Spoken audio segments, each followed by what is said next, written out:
Radhe Radhe to all, जय गुरु to all, welcome again. मैं राहुल टीसी गोलनी आपका मैजिकल लेंस में स्वागत करता हूं। जिस शख्स से हम मिलने वाले हैं उनका नाम है मनीष के मौर्य।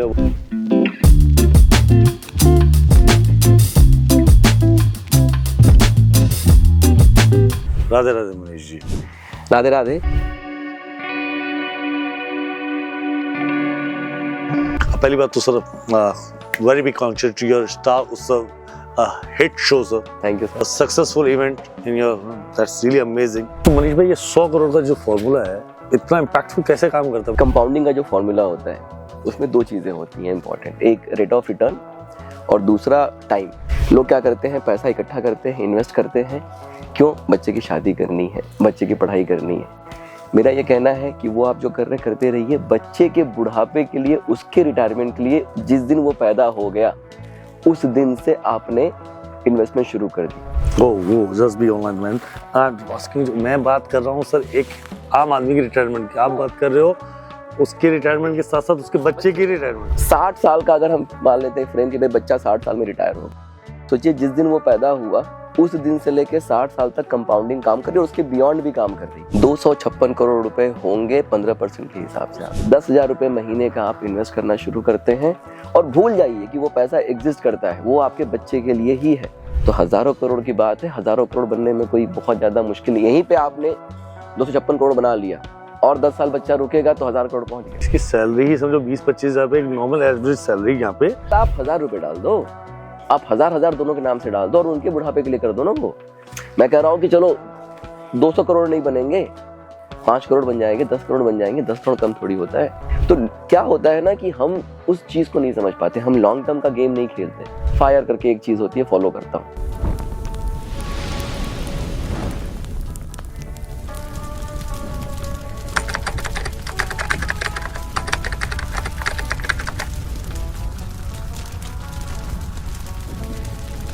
45 के बाद 60 साल में मैं रिटायर हो रहा हूँ, सिर्फ 15 साल मेरा पैसा बढ़ेगा। अपने आप वो पैसा बढ़ रहा है।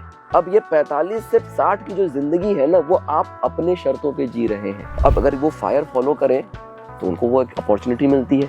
हम स्कूल में बहुत सारी चीजें पढ़ते हैं, लेकिन स्कूल में ना ये फाइनेंशियल प्लानिंग जैसी चीजें पढ़ाई नहीं जाती। शिव शक्ति कोर्स में जो है मैं फाइनेंशियल प्लानिंग भी पढ़ाता हूँ। बीज बोना जरूरी है। आप एक आदत तो बनाइए पहले। आज आपके पास 40 आ रहा है, कल आपके पास 40 लाख भी आ सकता है, लेकिन अगर आपने वो बीज नहीं लगाया, आदत नहीं बनाई, तो 40 भी खर्चा कर दोगे और 40 लाख भी खर्चा कर दोगे।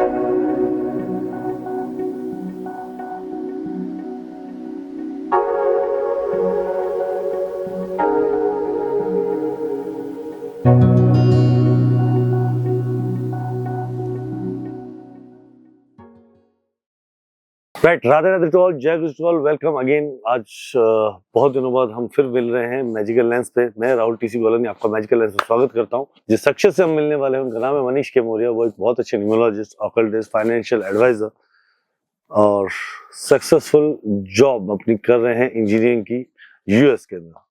फॉर्चुनेटली आज वो इंडिया में ही है और आज हमने उनको इन्वाइट किया हमारे अपने स्टूडियो में मैजिकल लेंस में, जहां हम बात करेंगे financial wealth growth, actually wealth growth पे। फाइनेंशियल भी नहीं बात हो रही थी। एक 20,000 रुपए की सैलरी वाला बंदा अगर 20 साल की उम्र में जॉब करना शुरू करता है, 50 साल में जाके वो रिटायर होता है, तो पूरी लाइफ में 30 साल में वो अपनी लाइफ में 72 लाख रुपए, 72 लाख रुपीस कमा रहा है। पर इनके वेल्थ और रूल्स रेगुलेशन से अगर कुछ फॉलो करता है, तो मैं आज इस बात को एश्योर कर सकता हूँ सर कि अगले 30 साल में अगर वो 20,000 रुपए की सैलरी पे रह रहा है और वो पूरा अपना खर्च भी कर रहा है, तो 72 लाख के साथ साथ 72 लाख रुपए की, मतलब 72 लाख रुपीस अर्न करके वो खर्च करने के बाद भी 72 लाख रुपए की सेविंग भी कर सकता है। सो आज इसी फॉर्मूला को समझिए, जो फॉर्मूला बहुत वर्ल्ड फेमस है, जिसको बोलते हैं 100 करोड़ रुपीस फॉर्मूला। क्या है ये 100 करोड़ रुपीस फॉर्मूला? आज हम जानेंगे मनीष के मौर्य जी से।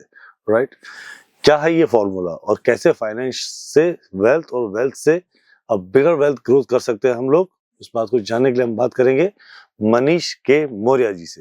राधे राधे मनीष जी। राधे राधे दर्शकों को वेलकम वेलकम सर। अब यूएस से यहाँ पे हम फॉर्चुनेट हैं, you are with us, so really thank you to coming here sir first. Thank you for inviting me. पहली बात तो sir very big congratulation to your star Utsav hit show sir. Thank you sir. Successful event in your, that's really amazing. और जितने witness थे उस show के, उन सब में से कई लोगों से मेरी बात हुई, It was quite amazing, sir. Thank you So really, I'm appreciate and बहुत बधाई हो सर इस success. Thank you so much. Right sir, एक आप बहुत अच्छे ऑकल्टिस्ट भी हैं, यूएस में बहुत बड़ी जॉब पर, बहुत बड़ी कंपनी में जॉब भी कर रहे हैं, एक अच्छे वास्तु एक्सपर्ट भी, फाइनेंशियल एडवाइजर भी हैं, वो स्पेशली फुल टाइम नहीं पर अपने स्टूडेंट्स के लिए हैं। तो फाइनेंशियल एडवाइजिंग का कोर्स पढ़ा रहे हैं अभी भी आप सर? हाँ, तो शिव शक्ति का कोर्स मैं पढ़ाता हूँ, उसमें लगभग 1 साल का वो कोर्स है मेरा, जहाँ पे मतलब 21, 22, 23 कोर्सेज जो है मैं पढ़ाता हूँ लोगों को। उसमें फाइनेंशियल प्लानिंग भी एक उस कोर्स का जो हिस्सा है, जहाँ पे लोगों को किस तरीके से आप अपने फाइनेंस को प्लान करेंगे, किस तरीके से वेल्थ क्रिएशन की जर्नी में आप जाएंगे, कैसे आप सेविंग करके, कैसे आप 100 करोड़ 200, हमें लगता है कि पैसा बनाना या 100 करोड़ बनाना बहुत बड़ा अमाउंट है, लेकिन अगर आप सिस्टमैटिक तरीके से उसको प्लान करते हैं तो 100 करोड़ बनाना बहुत मुश्किल नहीं है, आसान, ऐसा नहीं कि आसान है, लेकिन अगर हम सिस्टमैटिक तरीके से काम करेंगे तो उसको अचीव कर सकते हैं। Correct sir. सो सर, ये कंप्लीट जो सेशंस आप लेते हैं फाइनेंशियल में, इसके साथ क्या आप पोर्टफोलियोज वगैरह भी बताते हैं या खाली ये बताते हैं? जैसे वो पर्सनल लेवल पे बात करता हूँ मैं, लेकिन एक डिस्क्लेमर रहता है कि कोई ये इन्वेस्टमेंट एडवाइस नहीं है। मतलब जो मेरा पोर्टफोलियो है वो मैं शेयर कर देता हूँ कि ये मेरे पास म्यूचुअल फंड्स हैं, आप उसमें डायरेक्टली इन्वेस्ट कर सकते हैं, और नहीं तो फिर मैं उनको वो पूरा का पूरा प्रोसेस समझा देता हूँ कि कहाँ से आप खरीद सकते हैं, कहाँ से आप देख सकते हैं, क्या पैरामीटर होने चाहिए, सारी चीजें फिर मैं शेयर करता हूँ। तो मैं क्या आपको फाइनेंशियल एडवाइजर से हटाकर ये वो फाइनेंशियल एजुकेटर अब कह सकते हैं फाइनेंशियल एजुकेटर। मेरा देखिए क्या है ना कि गोल है हमारे यहाँ ना, फाइनेंशियल लिटरेसी बहुत कम है, तो मेरा गोल यही है कि लोगों को ये समझाया जाए। लोग पैसा कमा ले रहे हैं, लेकिन अगर आप उनसे पूछेंगे ना, महीने का 10 लाख कमाने वाला भी, उससे आप पूछेंगे कि कितना सेविंग कितना है या इन्वेस्ट किया कितना बना है, तो वो कहेगा कि नहीं, अरे पैसा तो नहीं है, बहुत डिफिकल्टी चल रही है, सारा पैसा खर्च हो जाता है। 10 लाख रुपए कमाने के बाद भी आप सारा पैसा अगर अपना खर्च कर दे रहे हो, तो इसका मतलब कि आपने लाइफ अपनी उस तरीके से अपग्रेड की हुई है जिसकी जरूरत नहीं है। तो सर आज हम सारी बात करेंगे और आपके फेमस फॉर्मूला पे बात करने वाले 100 करोड़, राइट?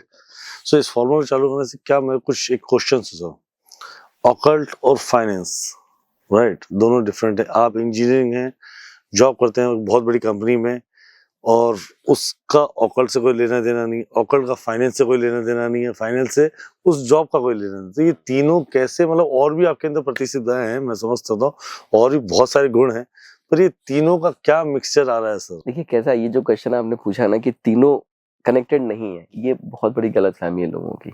अच्छा। जो शिव शक्ति हमारा कोर्स है, उसका हम लोग कहते हैं कि सुख, समृद्धि और मोक्ष, ठीक है? तो ये तीनों चीजें कनेक्टेड हैं आपस में। अगर मैं आपसे कहूं कि आप मेडिटेशन में बैठो, घर में आपके, अगर आपके फाइनेंशियल प्रॉब्लम चल रही है, घर में खाने को नहीं है, तो आपका मन लगेगा मेडिटेशन में? नो, किसी का नहीं लगेगा, किसी का नहीं लगेगा। तो इसीलिए इस कोर्स के माध्यम से मैं सिर्फ यही नहीं कहता हूं कि नहीं तुम बस ये उपाय कर लो, ये रेमेडी कर लो, वो जो करना है हमें, जहां जिसकी आवश्यकता है वो करेंगे, लेकिन क्या मैं वाइज फाइनेंशियल डिसीजन ले सकता हूँ? क्या मैं ऐसे डिसीजंस ले सकता हूँ कि जिससे सच में मैं खुद ब खुद कहूँ कि नहीं ठीक है, मैंने, भाई अगर मान लेते हैं कि आप कहते हैं कि मुझे वेल्थ की रेमेडी करनी है, ठीक है, आपको वेल्थ की रेमेडी बता दी गई, पैसा आने भी लगा, लेकिन अगर उसके साथ साथ थोड़ी सी समझ भी डेवलप हो जाए कि हाँ कहाँ लगाना है, कैसे लगाना है, क्या प्रोसेस है, तो उससे क्या लगता है कि आपको, आप नेक्स्ट लेवल पे नहीं जाएंगे? जाएंगे। तो मेरा कहना है कि हम चीजों को अलग अलग करके क्यों देख रहे हैं? सबका जन्मसिद्ध अधिकार है एक सुखी जीवन, और इस सुखी जीवन के साथ हमारे सनातन धर्म में कहा गया है कि अल्टीमेट गोल जो है मोक्ष का है। और शिव शक्ति कोर्स के माध्यम से मैं वही कह रहा हूँ कि आपको सुख भी मिलेगा, समृद्धि भी मिलेगी, और जब इन चीजों के पार आप जाएंगे तो आपको मोक्ष भी मिलेगा। That's really great, सुख, समृद्धि एंड मोक्ष। क्या बात है सर, बहुत अमेजिंग तरीके से आप इस बात को एक्सप्लेन कर रहे हैं, बड़ा मजा आने वाला है इस बार।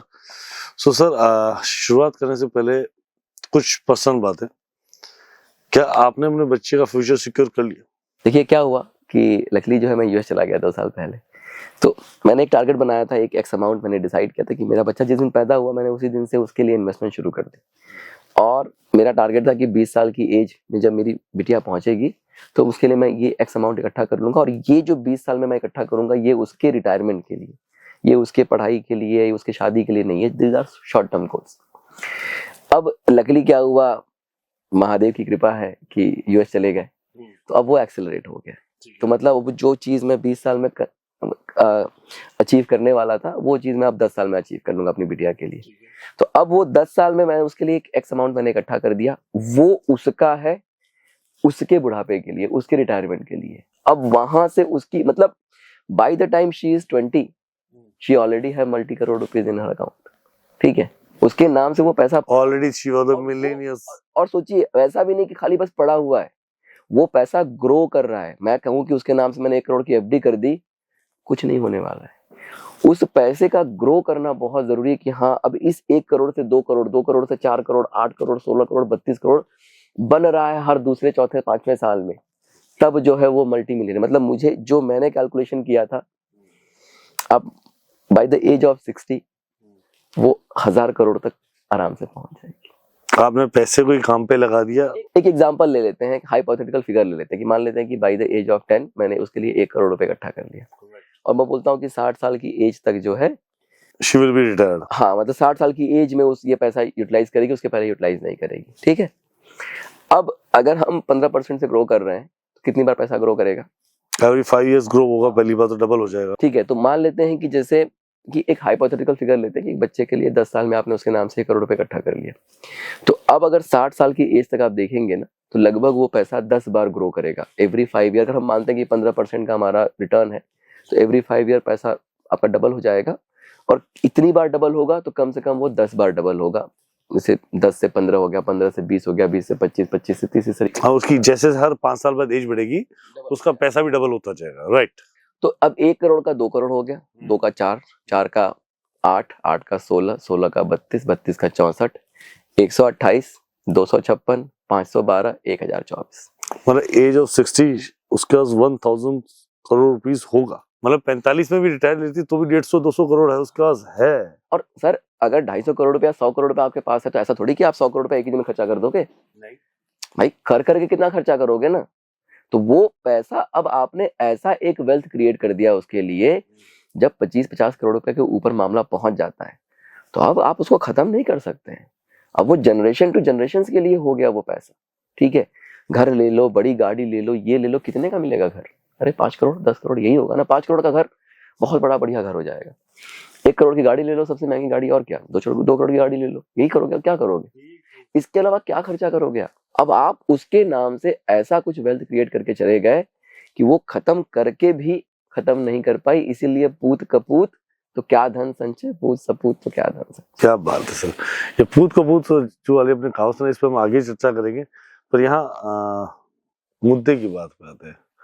तो आपने अपनी फाइनेंशियल फ्रॉम वही पर्सनल बात से, तो आपने अपने बेटे की फाइनेंशियल फ्री ऑलमोस्ट एक्सलेट करके फ्री होने वाला। मैं उसका भी फ्री होने वाला हूँ। मैं फायर करके, जो हम आगे डिस्कस करेंगे, फायर करके एक चीज फॉलो करता हूँ, तो बाय द एंड ऑफ 2025 मैं भी फाइनेंशियली फ्री हो जाऊंगा।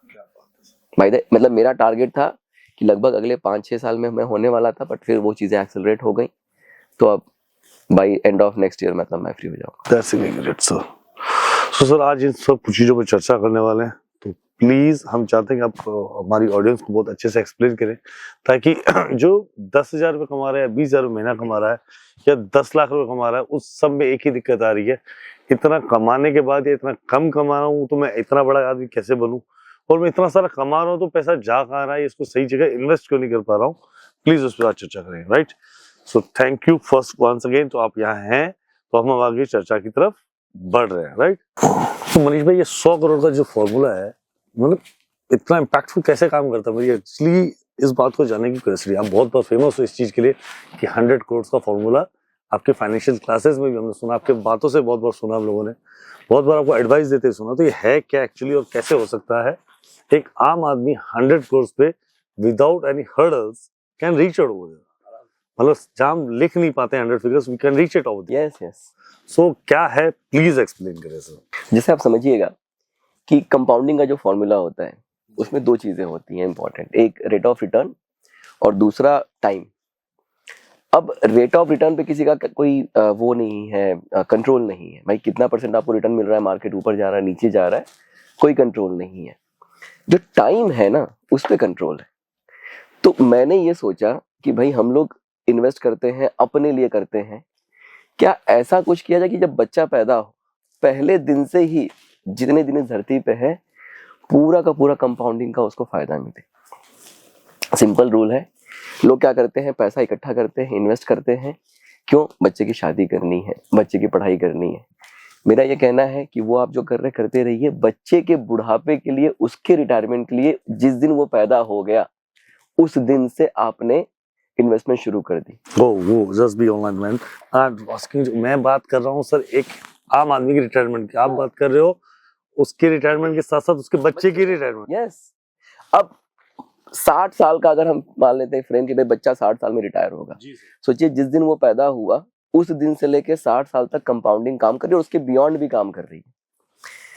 अब मान लेते हैं कि आपने 10,000 रुपए बच्चे के नाम से निकालना शुरू कर दिया। 20 साल अगर आप 10,000 रुपए इन्वेस्ट करते हैं, लगभग 15%, 12-15% के आसपास, तो 20 साल की एज में 1 करोड़ रुपया हो जाएगा उसके नाम से। ठीक है, कितना डाला आपने? 10,000 रुपए महीने का डाला, बहुत बड़ा अमाउंट नहीं है। ठीक, अब रूल ऑफ 72 से ये देखते हैं कि अगर 15% का रिटर्न मिलता है तो लगभग 5 साल, उससे थोड़े कम में ही पैसा डबल हो जाएगा।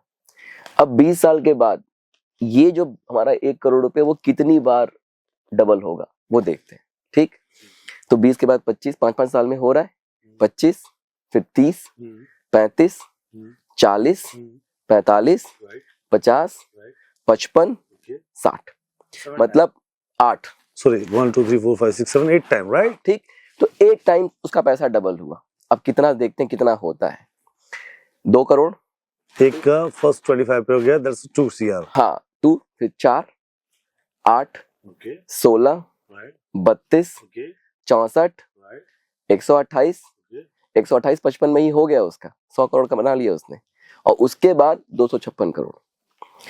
खाली आपने महीने का 10,000 रुपए अपने बच्चे के नाम से डाला, by the age of 60 256 crore रुपए हो जाएंगे। मतलब इतना पैसा आप देके जाएंगे कि जनरेशन टू जनरेशन वो वेल्थ खत्म नहीं होने वाली है। Talking about his age of 60, उसके पास 256 करोड़ रुपए होंगे 15% के हिसाब से। उसको 20 साल 10,000 इन्वेस्ट करना। आपको सिर्फ महीने का 10,000 रुपए इन्वेस्ट करना है 20 साल के लिए। 10,000 रुपए आप LIC खरीदते होंगे, आप बाकी की चीजें, इंश्योरेंस खरीदते हैं ना हम लोग, जी बिल्कुल खरीदते हैं। साल का 1 लाख 1.5 लाख 2 लाख दे ही देते हैं। जी देते हैं। क्या मिलता है बच्चे को? कुछ नहीं मिलता है। या कितना मिलता होगा? 10 लाख 15 लाख 20 लाख। ठीक, यही मिलता है ना, करोड़ों में भी नहीं बात पहुंचती। यहाँ पे अगर खाली पेशेंस के साथ 10,000 रुपए महीने का आप इन्वेस्ट करना शुरू करते हैं और भूल जाइए कि वो पैसा एग्जिस्ट करता है, वो आपके बच्चे के लिए ही है और आपको खाली 20 साल तक ही करना है। ये भी समझिए कि 20 साल की एज तक आपने किया, अब वो पैसा 256 करोड़, और अगर यही कहीं आपने बढ़ा के 10 का 20,000 कर दिया, आपके सामर्थ्य ज्यादा है 40,000 कर दिया, तो हजारों करोड़ की बात है। हजारों करोड़ बनने में कोई बहुत ज्यादा मुश्किल नहीं। यहीं पे आपने 256 करोड़ बना लिया और 10 साल बच्चा रुकेगा तो 1,000 करोड़ पहुंच गया। बन गया सर, पैसा तो बन रहा है। क्योंकि 256 करोड़ जो बनाया उसने, वो 256 करोड़ वो पूरा थोड़ी यूज करने वाला है। सेम वे अगर मैं देखूं सर कि वो 10,000 रुपये का समझते हैं, जिसकी सैलरी ही समझो 20-25 हजार रुपये, एक नॉर्मल एवरेज सैलरी यहाँ पे लोअर मिडिल क्लास में 25,000 रुपये सैलरी, 1 या 2 बच्चे सबके होते हैं, तो 1,000 रुपये तो नहीं। आप 1,000 रुपए डाल दो, आप 1,000 दोनों के नाम से डाल दो और उनके बुढ़ापे के लिए कर दो ना। वो मैं कह रहा हूँ कि चलो 200 करोड़ नहीं बनेंगे, 5 करोड़ बन जाएंगे, 10 करोड़ बन जाएंगे, 10 करोड़ कम थोड़ी होता है सर। अमाउंट होता है बॉस। अगर आपकी 20,000 रुपए अगर आपकी सैलरी है तो आपका लाइफस्टाइल वैसा है, तो अगर उसका 5 करोड़ 10 करोड़ भी आप बच्चे के नाम से छोड़ के जाते हैं, अरे करोड़ रुपए भी कम थोड़ी है आज के डेट में, बहुत है। आज से 50 साल के बाद भी कम से कम 5 करोड़ की वैल्यू तो रहेगी, कम थोड़ी। बिल्कुल रहेगी, पैसे की तो वैल्यू रहेगी सर। तो क्या होता है ना कि हम उस चीज को नहीं समझ पाते, हम लॉन्ग टर्म का गेम नहीं खेलते। हमने क्या किया, 1 करोड़ का घर ले लिया। भाई आपने 1 करोड़ का घर ले लिया बच्चे के नाम से, अच्छी बात है, उसकी वैल्यू बढ़ बढ़ के कितनी बढ़ेगी? 2 करोड़ 4 करोड़ 5 करोड़ 10 करोड़, यही 10 करोड़ भी कहाँ, मतलब नहीं बढ़ सकती सर। 100% मान लेते हैं तो 2 CR, 2 CR, राइट। ज्यादा ज्यादा कोई एक्चुअली बूम आ जाए मैक्सिमम 2.5-3 CR। घर में आज आपने घर लिया, 60 साल के बाद वो घर रहने लायक रहेगा? खर्च भी तो मांगेगा, मेंटेन एक्सपेंस तो मांगेगा ना सर। सोसाइटी है 5,000 रुपए महीने का, तो वहीं तो आपको देना पड़ जाएगा। तो 10,000 रुपए महीने का अगर सामर्थ्य है, 2 चीजें मैं कहता हूँ, एक वो और एक अपना प्लानिंग, अपने बुढ़ापे की प्लानिंग। तो जैसे मैं फायर करके एक चीज होती है, फॉलो करता हूँ। फायर, हाँ, financial independence, retire early. Financial independence, retire early, retire early, fire है जी। ये आपको इंटरनेट पे बड़े सारे कैलकुलेटर मिल जाएंगे, नहीं तो मैं आपको गूगल ड्राइव वगैरह पे एक फॉर्म होता है, एक्सेल शीट, वो दे दूंगा, आप अपने दर्शकों के साथ शेयर कर दीजिएगा डिस्क्रिप्शन में, ठीक है। जैसे क्या उसमें ये कहा जाता है कि मान लीजिए आपने एक अमाउंट डिसाइड किया कि भाई मुझे 60 साल की एज में रिटायर होना है और आज 50,000 रुपए जो महंगाई की दर है, तो 50,000 रुपए मेरा खर्चा है उसमें। अच्छा, ईएमआई ये वो सब खत्म कर दिया आपने। 50,000 रुपए अगर आपके पास है, एक बढ़िया लाइफ, कंफर्टेबल लाइफ आप जी रहे हैं, तो अब ये क्वेश्चन आता है कि अच्छा 60 साल के बाद अगर 8% की इन्फ्लेशन है तो कितना पैसा मुझे चाहिए यही लाइफस्टाइल मेंटेन करने के लिए। अगर महंगाई की दर मैंने देख ली तो लगभग 2 लाख के आसपास चाहिए होगी 60 साल की एज में आपको, ठीक। अब दो तरीका है, या तो मैं 60 साल तक पैसा डालता रहूं, मान लेते हैं कि 20,000 25,000 कुछ निकल के आया ऐसा अमाउंट। दूसरा तरीका ये आप कहते नहीं, कुछ ना मैं बढ़ा के डालता हूं और मैं सिर्फ जो है अगले 5 साल, अगले 10 साल, अगले 8 साल तक ही डालना चाहता हूं। तो कैलकुलेटर क्या करेगा, अच्छा आपको मैंने बोला था 20,000 डालने के लिए 60 साल के एज तक, अब एक काम करो आप ना 35,000 डाल दो, एग्जाम्पल ले रहा हूं, या 30,000 डाल दो। तो अब अगले 45 साल के एज तक, जैसे मान लीजिए आप 40 के हैं, आप 35 के हैं, तो 10 साल का आपने टाइम फ्रेम ले लिया। अब उसने बोला कि आप 20 की जगह पे आप 30 डालो। अब ये 30 अगर आप 10 साल तक डालते हो तो 45 की एज तक आपने इतना पैसा इकट्ठा कर लिया कि अब ये पैसा जो है अगले 60 साल की एज में वहां से अब आप निकालना शुरू करोगे अपने खर्चे के लिए। तो 45 से अब 60 का जो पीरियड है उसमें आपको डालना नहीं है, आपको सिर्फ वो पैसा बढ़ता चला जा रहा है आपका जो आपने इन्वेस्ट किया हुआ। क्या हुआ, 2-3 चीजें हो गई। 45 की एज तक अब जो आप ये 35,000 या 30,000 जो डाल रहे थे वो भी आपको डालने की जरूरत नहीं है। मैंने 45 की एज तक पैसा डाल दिया, हाँ, अब उसको डाल के आपने छोड़ दिया, तो 45 की एज में आप फ्री हो गए। अब हो सकता है घर का आपने पूरा ईएमआई चुका दिया हो, अब ये जो 30-35,000 आपको डालना है, आपको ये भी नहीं डालना है, ठीक।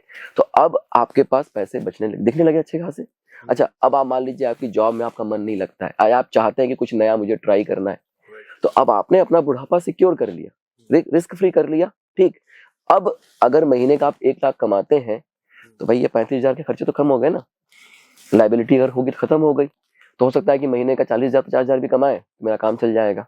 अब जो एक्चुअल में आपका पैशन है आप उधर भी मूव कर सकते हैं, ठीक, क्योंकि बुढ़ापा आपने सिक्योर कर लिया। तो फायर से क्या होता है कि आपको एक फ्लेक्सिबिलिटी मिल जाती है कि भाई 60 साल तक मुझे कोई काम नहीं भी पसंद है तब भी मैं उसमें लगा हुआ हूं, कर रहा हूं, स्ट्रेस में हूं, प्रेशर में हूं। अब 45 की एज तक बच्चे का फ्यूचर सिक्योर, अपना फ्यूचर सिक्योर, अब जो करना है शौक पूरे करिए। 45 के बाद 60 साल में मैं रिटायर हो रहा हूँ तो 15 साल मेरा पैसा बढ़ेगा, अपने आप वो पैसा बढ़ रहा है। अब ये 45 से 60 की जो जिंदगी है ना, वो आप अपने शर्तों पे जी रहे हैं कि मेरा ये शौक है कि मुझे राइटर बनना है, ठीक। अब मैं कुछ ऐसा काम कर लूं जो मुझे पसंद है, मुझे थोड़े पैसे आ रहे हैं, लेकिन इसमें पॉसिबिलिटी क्या हो सकती है, जब आप अपने पैशन पे काम करते हैं और प्रेशर नहीं होता है, आप मल्टीफोल्ड ग्रो करते हैं, ठीक। तो ये जो आपने कर लिया कि अपना बुढ़ापा सिक्योर कर लिया, ठीक, और बच्चे का फ्यूचर सिक्योर कर लिया, फिक्स हो गई लाइफ। अच्छा, अगर 60 साल तक लगातार आप काम किए जा रहे हैं, देखिए कॉर्पोरेट में क्या होता है भाई, स्ट्रेस रहता है, प्रेशर रहता है, नहीं भी पसंद है जॉब तब भी करना पड़ता है। अब यहाँ पे आप फाइनेंशियली फ्री हो गए, अब आपको वो प्रेशर नहीं है, आपको लगता है कि मेरा जॉब इन्वायरमेंट बहुत टॉक्सिक है, मुझसे नहीं बर्दाश्त हो रहा है, मैं बहुत स्ट्रेस में, छोड़ दीजिए जो पसंद है। भाई हम लोग तो इंडिया में 90% लोग इंजीनियर हैं जिनको इंजीनियर बनना ही नहीं था, सब लोग ऐसे ही हैं। बिल्कुल है सर। अब अगर वो फायर फॉलो करें तो उनको वो एक अपॉर्चुनिटी मिलती है कि भाई तुम 45 की एज तक, 40 की एज तक तुमने, अब जो आज की डेट में 25 साल का बच्चा है अगर वो फायर फॉलो कर ले 35 साल की एज तक रिटायर हो गया, सोचिए आप, सोच रही कितना पावरफुल है। अब 35 साल के बाद उसका जो पैशन है करे फॉलो, फ्यूचर भी सिक्योर कर लिया, लॉजिकल डिसीजन लिए, और यहाँ पे जो है अब उसने मतलब अपना by 60 he can save itself, right? और मतलब अच्छा, अब मेरा क्वेश्चन यहाँ एक बनता है सर, रिटर्न मतलब जो आप 45 के बाद या हमने बच्चे की 20 साल की एज के बाद जो पैसा डबल हो रहा है हर 5 साल में, वो इन्वेस्ट कहाँ किया जाए तो डबल होगा कैसे? क्योंकि एफडी भी अगर मैं जाता हूँ it will come on 7 years old, right?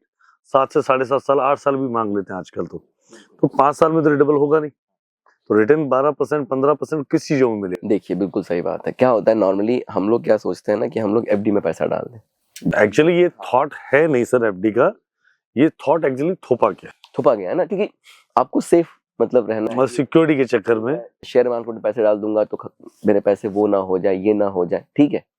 तो एक ना मैं आपको छोटा सा फ्रेमवर्क दे देता हूँ। वैसे सर मैं आपकी बात यहाँ काटता हूँ, ये शेयर मार्केट की बात तो चलो डिफरेंस है कि लोगों ने इंट्राडे के ऊपर इसको प्लेनिंग किया है, ऑप्शनल खेला या इस चीज को समझने की कोशिश की जहाँ पैसा, पर एफडी का जहां तक रूल है, जो एफडी का रूल था, मुझे जहां तक लगता है उन्होंने बैंकर्स ने जो दिन बैंकिंग या एफडी शुरू की, उन्होंने अपने लिए पैसा कमाया।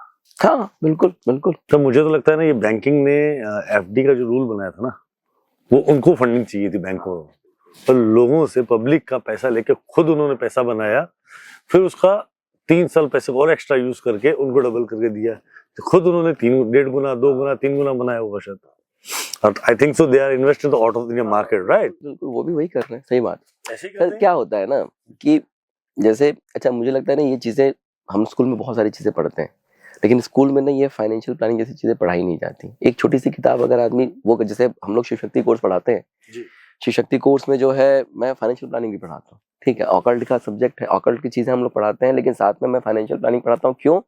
ताकि सामने वाला एक अच्छी लाइफस्टाइल जी सके, उसको समझ में तो आए कि भाई पैसा कमाना बहुत मुश्किल नहीं है, लेकिन मिलीनियर है बैंकरप्ट हो गए, ठीक है। मिलीनियर है, जैसे आपने ये इंटरव्यू सुना होगा हर्षवर्धन नमाठे, जो पहले वो थे हमारे कौन बनेगा करोड़पति के करोड़पति।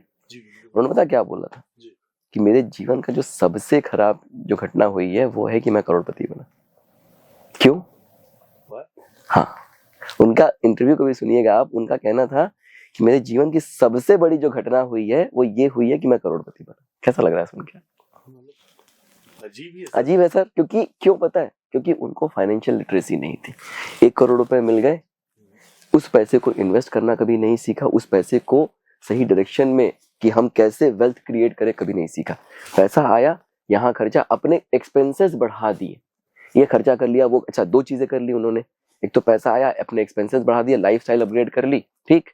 उस पैसे से पैसा बनाना नहीं सीखा। जो चीज कर रहे थे, आईएएस की प्रिपरेशन कर रहे थे, अब पैसा आ गया तो उसकी भी जरूरत नहीं है। 3-4 साल में जो पैसा था वो धीरे धीरे खत्म हो गया। क्यों? क्योंकि फाइनेंशियल लिटरेसी नहीं है, और आज भी 90% लोगों के अंदर फाइनेंशियल लिटरेसी नहीं है। पैसा, मैंने अभी आपको एग्जांपल दिया ना 100 करोड़ बनाने का फॉर्मूला, लोगों को लगता है कि 100 करोड़ बहुत बड़ा अमाउंट है। 10,000 रुपए से आपने अचीव कर लिया सर, राइट? अगर आप समय देते हैं, लोगों को जल्दी अमीर बनना है, समस्या वहां पे। अगर आप समय देने को तैयार है, मैं आपको 2 चीजें, एक तो क्या होता है लोगों को ये एसेट एंड लायबिलिटी के बारे में नहीं पता है। जैसे लोगों, आपकी नौकरी लगी, आपने एकदम 80 लाख का लोन ले लिया, ठीक, 20 लाख रुपए डाउन पेमेंट कर दिए, 1 करोड़ का घर ले लिया, ठीक। अब कमा रहे हो महीने का 2 लाख रुपए 3 लाख रुपए, लेकिन वो पूरा का पूरा जो पैसा है वो ईएमआई में देना शुरू कर दिया। पैसा, एसेट लायबिलिटी के बारे में लोगों को नहीं पता है कि भाई जब आप घर ले रहे हो तो घर एसेट नहीं है। एसेट क्या है? कोई भी ऐसी चीज जो आपको पैसा कमा के दे रही है वो एसेट है। अगर तुमने 5 करोड़ का भी घर लिया और उस 5 करोड़ के घर में तुम रहते हो और ईएमआई दे रहे हो तो वो लायबिलिटी है तुम्हारी। अगले दिन अगर आपने, अगले महीने अगर आपने ईएमआई नहीं दी तो बैंक आ जाएगा, भैया निकलो बाहर, लायबिलिटी है ना वो। गाड़ी लोग लेते हैं, आज आप गाड़ी लेके शोरूम से बाहर निकल जाइए, 1 घंटे बाद उसका प्राइस हाफ हो जाएगा। क्यों? सेकेंड हैंड गाड़ी होगी। लेकिन लोग क्या करते हैं, महंगी गाड़ी, जितनी सामर्थ्य है उससे ज्यादा। क्यों? क्योंकि एक्सपेंस, अंडरस्टैंडिंग नहीं है कि एसेट क्या है, लायबिलिटी क्या है। जो अमीर आदमी, वो अमीर कैसे बनता है? वो अपने पैसे को ऐसी जगहों पे लगाता है कि उसका 1-1 रुपया उसके लिए काम कर रहा है। जब उस 1 रुपया जो काम कर रहा है ना, उससे आप चाहे तो थोड़ा सा एक्सपेंस कर लीजिए, तब जाके आप अमीर बनते हैं। हम मिडिल क्लास के लोग क्या करते हैं, लायबिलिटी इकट्ठा करते हैं। पैसा बढ़ा, पैसा जैसे बढ़ा, लाइफस्टाइल अपग्रेड कर ली, ठीक है, बड़ा घर ले लिया, बड़ी गाड़ी। तो अब ये बड़ा घर बड़ी गाड़ी यही आपका एसेट है। और भाई अगर आपके पास 5 करोड़ का भी घर है तो उस घर में रह रहे हो ना, जब रह रहे हो तो उस 5 करोड़ का घर का मतलब क्या है? कोई वैल्यू नहीं है, जीरो ही तो है, राइट। कल को आप अगर बेचेंगे तब आपको 5 करोड़ मिलेगा भी कि नहीं मिलेगा, किसको पता है? महीने, 2 महीने, 4 महीने, 8 महीने आपको पहले तो ठोकर खानी पड़ेगी, तब जाके घर बिकेगा। अच्छा बेच भी दिया तो घर तो कहीं लोगे ना। तो जब तक लोग ये नहीं समझेंगे कि उनको एक एक पैसा अपने ऐसी जगह पे लगाना है जहां से एक पैसा बने, तब तक आप वेल्थ क्रिएट नहीं कर सकते। बिल्कुल सही बात है। मैं आपको एक फ्रेमवर्क देता हूँ, ठीक है, मतलब एक 5 ऐसे रूल्स देता हूँ जिसको आप, अगर कोई भी जो लोग देख रहे हैं इस पॉडकास्ट को, अगर आप फॉलो करेंगे, देखिए पैसा बनाना भी आसान है, और ये मत समझिए कि जब आप 1 लाख या 10 लाख कमाएंगे तभी आप अमीर बन सकते हैं। आप अगर महीने का 5,000 रुपए कमाते हैं, एक रूल्स अगर फॉलो करते हैं, इन रूल्स के हिसाब से चीजें अपने आप आपके लिए डिफाइन होनी शुरू हो जाएंगी। आप बीज लगाइए तो पहले, बीज बोना जरूरी है। आप एक आदत तो बनाइए पहले। आज आपके पास अगर 5 लाख रुपए महीने की, 5 लाख रुपए सैलरी है, महीने का अगर 10,000, 50,000, 40,000 आता है, आप कहते हैं बड़ा कम पैसा आ रहा है। आदत की बात है, आज आपके पास 40 आ रहा है, कल आपके पास 40 लाख भी आ सकता है, लेकिन अगर आपने वो बीज नहीं लगाया, आदत नहीं बनाई, तो 40 भी खर्चा कर दोगे और 40 लाख भी खर्चा कर दोगे। ऐसे भी लोगों को मैं जानता हूं कि महीने का 10-10 लाख कमाते हैं, 28 तारीख 25 तारीख आते आते हाथ में पैसे नहीं रहते। सर बहुत सारे ऐसे लोग हैं जो ईएमआई और खर्चों के बोझ के नीचे पूरी पूरी सैलरी वो तो जा रही है ईएमआई खर्चों में, प्लस हर महीने 20-50 हजार रुपए, लाख रुपए, 5 लाख रुपए कर्ज चढ़ रहा है। जब मैं भी ऐसे ही था। अच्छा, तो 100 करोड़ फॉर्मूला में फिर जनरेट। हाँ, अपने अर्ली डेज में, ठीक है, शादी के पहले तक मैं भी एग्जैक्ट ऐसे ही था। जितना पैसा आया यहाँ उड़ा दिया, वहां उड़ा दिया, यहाँ खर्चा कर दिया, वहां खर्चा कर दिया, बल्कि कम पड़ते थे पापा को फोन करके पापा से पैसे ले लिए, ठीक है। जब शादी हुई तो फिर ये रियलाइज हुआ कि पैसा तो है ही नहीं, सेविंग के नाम पे कुछ भी नहीं है, घर लेना है, ये करना है, कैसे किया जाए। तब मैंने जो है पढ़ना शुरू किया कि कैसे वेल्थ क्रिएट कर सकते, कैसे क्या, और लगभग मैंने 5 साल, आप कह सकते हैं कि ऑकल्ट की जर्नी में आने में, ठीक है, ऑकल्ट से पहले अगर कोई मेरा पैशन था तो ये था कि भाई कैसे वेल्थ क्रिएट करें, ठीक है। फिर ऑकल्ट में आदमी आया कि नहीं, वेल्थ तो क्रिएट कर रहे हैं, अच्छी लाइफ कैसे होनी चाहिए, तो फिर एनर्जीज पे काम करना शुरू किया। तो जो ये मैंने 5 साल इन्वेस्ट किए वो इसी पे किए कि किस तरीके से जो है हम वेल्थ क्रिएट कर सकते हैं, और इतना फिर आसान लगा मुझे। मैं बोला क्यों नहीं सिखाते हैं, क्यों हमारे माँ बाप हमको नहीं सिखाते हैं। वो भी जो है किसी इंश्योरेंस में पैसा लगा दिया, यहाँ लगा दिया, 25-25 लाख रुपए के इंश्योरेंस ले रहे, मैच्योर होके जो 40 लाख रुपए मिला, क्यों? क्योंकि मरने पे इतना मिलेगा, उतना मिलेगा, ऐसी बातें। ये बड़ा समस्या सर, ठीक, क्योंकि अंडरस्टैंडिंग नहीं है सर। मैंने तो सिंपल बोला 10,000 रुपए से आप 100 करोड़ बना सकते हो, इससे पावरफुल चीज क्या हो सकती है। तो फिर मैंने वो किया, और फिर मैंने अपनी वही लर्निंग अपने शिव शक्ति के कोर्स में अपने स्टूडेंट्स को शेयर की। मतलब जो आपका टैगलाइन है, सुख समृद्धि और मोक्ष, वो पूरी चीज को अब क्योंकि देखिए, जब तक मैं कहता हूँ भाई आप मेडिटेशन में बैठना है, आपको घर में खाने को नहीं है, आप फाइनेंशियली अगर इंडिपेंडेंट नहीं है, नहीं बैठ पाएंगे मेडिटेशन में, ठीक है। घर में 50 दिक्कतें चल रही, दिमाग में वही चलता रहेगा। मैं कहता हूँ कि आपका जन्मसिद्ध अधिकार है कि आप वेल्थ क्रिएट करो। भाई आपकी ये जिम्मेदारी है कि आप जिस भी लाइफस्टाइल से रहे हो, अपने बच्चे को ऐसी लाइफस्टाइल देके जाओ कि वो 4 पुश्ते नाम लें कि पिताजी थे तो पिताजी ने ऐसा कुछ करके दिया। और करने के लिए कोई चमत्कार करने की जरूरत नहीं है, सिंपल फॉर्मूला है। सर आप फ्रेमवर्क की बात कर रहे थे, एक्चुअली होगा कैसे ये तो बताओ। देखिए मैं आपको ना 5 एक फ्रेमवर्क देता हूँ, उसमें 5 रूल देता हूँ और 1-2 चीजें और बताऊंगा। तो पहला जो है ना, पे your self first. Rule number 1, पे योर सेल्फ फर्स्ट। सिंपल सा रूल ये है कि जो भी आप कमाते हैं, चाहे आप 5,000 कमाते हैं, 1,000 कमाते हैं, 5 लाख कमाते हैं, 50 लाख कमाते हैं, आप जो है उसका 20% आपको बचाना है, चाहे जो हो जाए। और कैसे बचाएंगे आप? 2 अकाउंट रखिए अपने, ठीक है। एक अकाउंट जहां सैलरी आती है, जहां पे आपके खर्चे चलते हैं, आपका जीपे है, ये है, वो है। जो दूसरा अकाउंट है, सैलरी आई, सबसे पहला काम, पे योर सेल्फ फर्स्ट, 20% उठाया, दूसरे अकाउंट में डाल दिया। अब वो पैसा गया, अब उसका जीपे यूपे नहीं मत रखिए कि उससे निकालना है, खर्चा करना, नहीं, वो चला गया। अब यही पैसा है मेरे पास, इसी से मुझे महीना चलाना है। एक माइंडसेट बना लीजिए। थोड़ा सा पेन होगा, होने दीजिए, ठीक है। क्यों? क्योंकि 20% निकालते हैं ना तो पता नहीं चलता है, बहुत बड़ा अमाउंट नहीं निकाल रहे हैं आप, लेकिन अगर नहीं निकालेंगे तो वो खर्चा भी हो जाएगा, पता भी नहीं चलेगा आपको। तो पहली बात आपने कर ली, पैसा निकाल लिया 20% और दूसरे अकाउंट में डाल दीजिए उसको, ताकि फिर क्लियर है आपका एकदम कि यही पैसा मेरे पास है, इतना मुझे बचाना है, इतने से मुझे घर चलाना है, ये पैसा मेरा इन्वेस्टमेंट में जाएगा। रूल नंबर 2, इन्वेस्ट नहीं, rule number 2, control your expenses. ठीक, अब आपके पास जो पैसा है, देखिए जो बेसिक नेसेसिटी है, अच्छा खाना, अच्छा पहनना, बिल्कुल करिए। लेकिन मान लीजिए आप हर बार मॉल में जा रहे हैं, हर हफ्ते जो है आप आउटिंग कर रहे हैं, देखिए जितना पैसा, एक एक रुपया जो आप अभी अपना एक्सपेंस कंट्रोल करेंगे, ये जो 1 रुपया है ना, ये भविष्य में मल्टीफोल्ड जो है आपको इंक्रीज करके देके जाएगा। तो आपके पास ऑप्शन है कि भाई एक सही तरीके का जीवन जिए या एक ऐसा लाइफस्टाइल जिए कि भविष्य में फिर जिंदगी भर काम। 2 ऑप्शन है आपके पास, या तो अभी आप बचा के इन्वेस्ट करिए, आगे जो है किंग वाली जिंदगी जिए एकदम रिलैक्स होके, या जिंदगी भर मजदूरी करिए और फिर रोज पार्टी करिए, लेकिन जिंदगी भर मजदूरी करेंगे, कभी खुश नहीं रह पाएंगे। तो दूसरा जो है कंट्रोल योर एक्सपेंसेस, मतलब जो पैसा अब आपके पास बचा है, अच्छे से रहना है, क्योंकि जीवन तो एक ही मिला है। ऐसा नहीं कि अब एकदम कंजूसी से रहना, कंजूसी से रहना भी बुरी बात है। अच्छा खाइए, अच्छा पहनिए, जो नेसेसिटी है वो करिए, फिजूल खर्ची को कंट्रोल करिए। क्यों? आपको ऐसा लग सकता है कि अरे मेरे पास तो इतना ही पैसा, लेकिन जब आप अपने एक्सपेंस को कंट्रोल करते हैं ना, आपको लगता है अरे ये जो पैसा ये भी बहुत है, इसमें तो आराम से घर चल जा रहा है, तो अब आपको पेन नहीं होगा। ठीक, ये 2 चीजें हो गई। जो रूल नंबर 3 है वो ये है, इन्वेस्ट इन्वेस्ट इन्वेस्ट। अब ये नहीं कि एफडी ले लिया, एफडी नहीं, एफडी में इन्वेस्ट करेंगे कितना मिलेगा? 7%, 8%, 6% यही मिलेगा। महंगाई की दर क्या है आज के डेट में? 8%, 8% सर।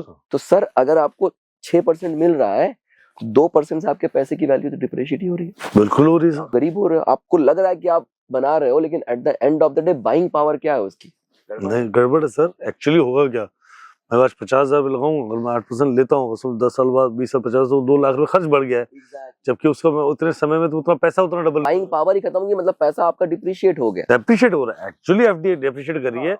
मैं इसीलिए वो सोच रहा था कि इतने दिन फाइनेंशियल पे किसी ने मेरे से बात नहीं की, और बाय हिज ग्रेस आप यूएस से यहाँ पे आए हैं, और तो मैं चलो इस बात पे, इस टॉपिक पे मैं अपने ऑडियंस को अवेयर कर सकूं कि फाइनेंशियल एक्टिविटीज या फाइनेंशियली सिक्योरिटी से फ्री कैसे लिव लाइफ कर सकते हैं, कैसे लाइफस्टाइल को मेंटेन कर सकते हैं, जैसे कि आपने कर रखा है। अब देखिए इतना बढ़िया इंडिया है, इंडिया ग्रोथ के एकदम ट्रेजेक्टरी पे चल रहा है। ठीक है, इंडियन स्टॉक मार्केट में क्या लगता है कितने % लोग इन्वेस्ट करते होंगे आज के डेट में? एक आंकड़ा आप सोच बताइए।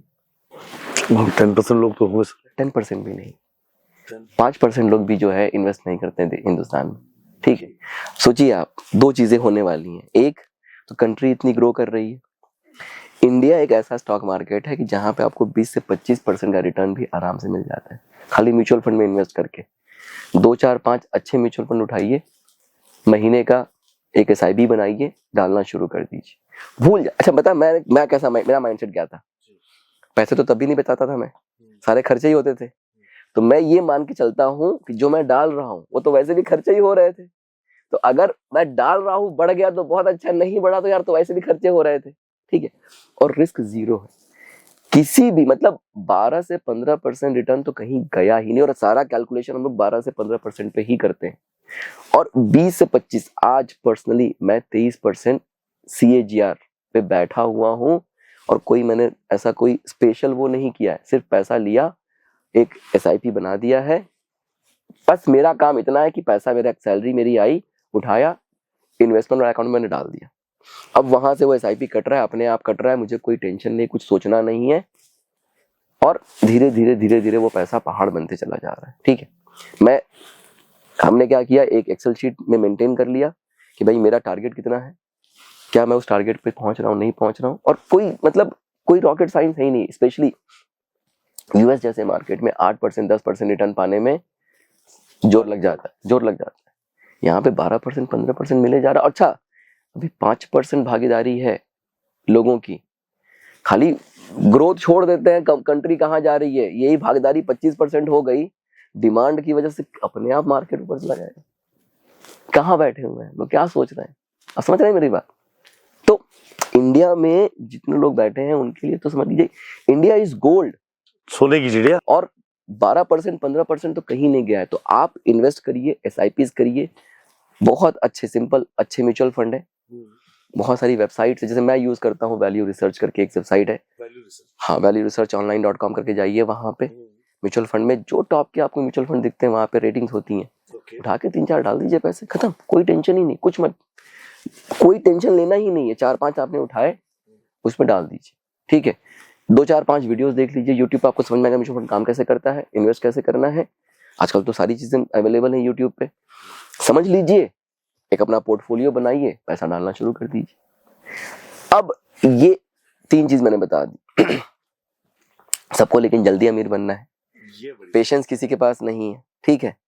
तो चौथा जो रूल है वो ये कहता है प्रोटेक्ट योर कैपिटल, मतलब ऐसी किसी भी जगह पे पैसा मत लगाइए जहां पे जो आपका मूलधन है वो तक डूब जाए, डबल हो जाएगी, ट्रिपल हो जाएगी, स्कीम्स मिलती है ना, बड़े सारे मैसेजेस आते होंगे। तो ऐसे किसी भी जगह पे जहां पे आपका जो मूलधन है, जो आपका कैपिटल है, जिससे आपका पैसा बनेगा, भाई पेड़ ही काट दिया तो क्या ग्रो करेगा, कुछ भी ग्रो नहीं करेगा। तो ऑलवेज जब आप इन्वेस्टमेंट कर रहे हैं वाइज इन्वेस्टमेंट करिए, कि ताकि आपका जो पैसा है, जो आप ना बने पैसा ठीक है, लेकिन मेरा जो कैपिटल है वो तो कम से कम बचे। तो ऑलवेज हैव अ माइंडसेट कि मैं ऐसी जगह पैसा लगाऊं कि मेरा कैपिटल बचा रहे, ठीक। ये 4 चीजें हो गई। 5वां जो है रूल नंबर 5, अच्छा लोग इन्वेस्ट करते हैं ना, 2 साल के लिए कर लिया, 5 साल के लिए कर लिया, फॉरेन ट्रैवल के लिए कर लिया, मत करिए ये सब। अपने बुढ़ापे के लिए करिए, अपने बच्चे के बुढ़ापे के लिए करिए। लॉन्ग टर्म गेम खेलना है, शॉर्ट टर्म करेंगे 2 साल 4 साल 5 साल, वही 40-50 लाख बनेगा, 25-30 लाख बनेगा, वेल्थ क्रिएट नहीं कर पाएंगे, लाइफ चेंज नहीं कर पाएंगे। रूल नंबर 5 ये कहता है कि डू नॉट इंटरप्ट कंपाउंडिंग, मतलब वन वे, जैसे साइकिल में हवा भरते हैं ना, तो हवा बस अंदर जाती बाहर नहीं निकलती है, वन वे होना चाहिए। जो पैसा मैंने इन्वेस्ट कर दिया अब उस पैसे को मैं नहीं छूऊंगा, चाहे आंधी आ जाए, तूफान आ जाए, चाहे जो हो जाए, वो पैसा एग्जिस्ट ही नहीं करता है। अगर आप कोई भी अपनी प्लानिंग कर रहे हैं, घर खरीदना है, ये करना है, वो पैसा एग्जिस्ट करता ही नहीं, मतलब आपके बैक ऑफ द माइंड में होना चाहिए कि वो है ही नहीं। ये नहीं कि मैंने म्यूचुअल फंड बेच दिया, अब बेच के मैं घर खरीद लूं, मैं, अगर आपने ऐसा कुछ किया, आप इंटरप्ट कर दिया आपने कंपाउंडिंग को, उसको आपने काम करने से रोक दिया। अब वो पैसा लेके आप घर में डालेंगे, घर का इन्वेस्टमेंट वाइज है नहीं है, कितना % रिटर्न देगा नहीं देगा, सब चौपट हो जाएगा। कंपाउंडिंग को इंटरप्ट नहीं करना, उसका सिंपल सा फॉर्मूला यही है कि आप अपने रिटायरमेंट के लिए इन्वेस्ट करिए, और उससे भी पावरफुल अपने बच्चे के, मतलब अगर आपने अपने बच्चे के रिटायरमेंट के लिए किया, सर इतना ज्यादा पैसा आप बना के चले जाओगे with small amount of saving कि 1-2 जनरेशन नहीं, पता नहीं कितनी पुश्तें खाएंगी। मतलब अगर 10,000 रुपए से, या अगर मान लीजिए आपका पैसा है अपने बच्चे के लिए, अभी हम लोगों ने 512 करोड़ देखा ना, या 256 करोड़ देखा, 256 देखा। आप अपने बच्चे के 8 साल या 10 साल की एज तक 1 करोड़ रुपए इकट्ठा कर लो। मान लीजिए आप सामर्थ्य है आपके पास, आपने 25-30 या 40,000 इन्वेस्ट किया, 1 करोड़ रुपए इकट्ठा कर लिया 10 साल की एज तक। ये जो 10 साल में आपने 1 करोड़ इकट्ठा किया है, ये by the age of 60,000 crore convert हो जाता है। 1000 करोड़ क्या इकट्ठा, क्या किया आपने, 40,000 रुपए आपने सेव किए महीने के, और यकीन मानिए साल का 4 लाख 5 लाख का इंश्योरेंस आप लेते ही होंगे। वही 4-5 लाख रुपए आपने सही जगह पे लगा दिया, 1000 करोड़ की आपने अच्छा अब 1000 करोड़ सर आया ही है, आपको क्या लगता है अकेले खत्म कर देगा बच्चा आपका? अरे उसकी पीढ़ियां खाएंगी, 1-2 नहीं, पता नहीं कितनी पीढ़ियां खाएंगी। अरे खत्म कैसे कर देगा? हाँ। खत्म कैसे कर देगा, सोच के देखिए। सर आपने 5 रूल बता दिए, it's okay, but sometime emergency में बहुत सारी टाइम ये जितना जो इन्वेस्टमेंट है ना, ये टूट के बिखर, जैसा आप कह रहे हो बात सही है, पर इमरजेंसी तो आ सकती है किसी से। भाई मैं ये समझ सकता हूँ मुझे गाड़ी नहीं लूंगा, मैं मकान छोटा ले लूंगा, पर हेल्थ तो हेल्थ है सर, बिटिया की शादी तो बिटिया की शादी है सर, ऑन दैट टाइम। देखिए कैसा है ना, इसीलिए इमरजेंसी फंड बहुत जरूरी हो जाता है। क्यों? क्योंकि सही बात है, कल को पिताजी की तबीयत खराब हो गई, भाई अब पैसा चाहिए, आपके पास अगर फंड नहीं है तो आप अपने म्यूचुअल फंड से निकालोगे। आपने कंपाउंडिंग को इंटरप्ट किया, रूल नंबर 5 को आपने ब्रेक कर दिया, अब जो पूरी जर्नी थी वेल्थ की वो पूरी रुक गई। इसीलिए हर इंसान को जो है छोटा छोटा अमाउंट सेव करके एक इमरजेंसी फंड, एक कैपिटल क्रिएट करना चाहिए। और उसका पर्पस सिर्फ इतना है, उससे आपको कुछ कमाना नहीं है, आप समझिएगा।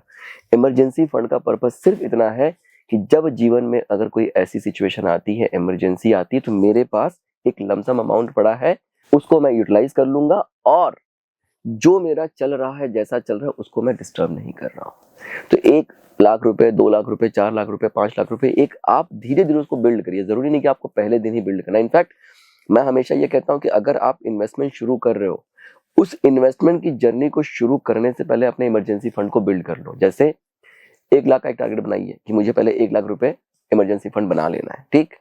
अब जैसे ही 1 लाख बन गया, उसके बाद इन्वेस्टमेंट शुरू करिए और थोड़ा थोड़ा पैसा इमरजेंसी फंड में डालते चले जाइए, ताकि वो धीरे धीरे वो भी ग्रो कर रहा है, आपकी इन्वेस्टमेंट की जर्नी भी शुरू हो गई। अब 1 लाख रुपए कम नहीं होता है, अगर कोई इमरजेंसी आई तो 1 लाख रुपए इज गुड अमाउंट, जहां पे आप चीजें कर सकते हैं, संभाल सकते हैं, ठीक।